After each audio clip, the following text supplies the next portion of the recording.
All your symptoms are because you're going through puberty and through a change in school. That's okay. Well, is it? What I'm going to address is addressing mild concussion in teens. Teenagers are a very susceptible group to concussions through playing sports, through recreational activities, through biking, rollerblading, longboarding, and so forth. But they're also one of the ones to be least understood and to be taken seriously. So what is a concussion? A concussion is an injury to the brain that causes physical as well as chemical and immune changes. Now, these changes are not seen on MRI or CT scan, and it leads to many people needlessly suffering. What are some of the symptoms they may have? Focus, concentration, their grades may go down, they may have more depression or anxiety or newfound ADD, ADHD.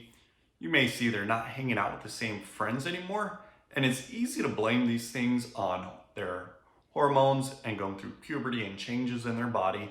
It's also easy to blame, well, they're going from one school to the next, and so now they're changing friends with that as well. But is that always the case? No. There's a lot of things that should be properly evaluated when we're looking at addressing mild concussion in teens because their future is bright. They shouldn't have to feel like they're dumb or that they can't become what they want to be in life, whether it's a doctor, an attorney, an engineer, a welder, whatever. They should have that confidence. But there's nothing that will take that confidence away from them more than a concussion. So you got to make sure you get them properly evaluated. How do we do that? We do that with a functional neurological examination where we look at the parts of the brain most routinely impacted with a concussion using balance testing, eye movement testing, as well as looking at brainwaves functionality through what's called a QEEG. As we look at all of those, we gain a really good insight into the health of their brain.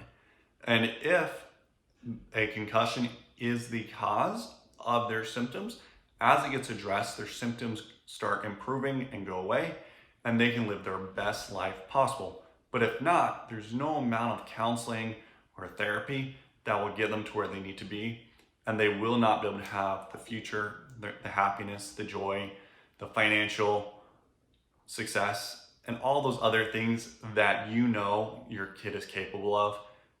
And I know they're capable of so much as well because I see this on a daily basis where kids don't feel they've got their future, but then with the right treatment, they get it back. Teenagers deserve it, and there's a way to help.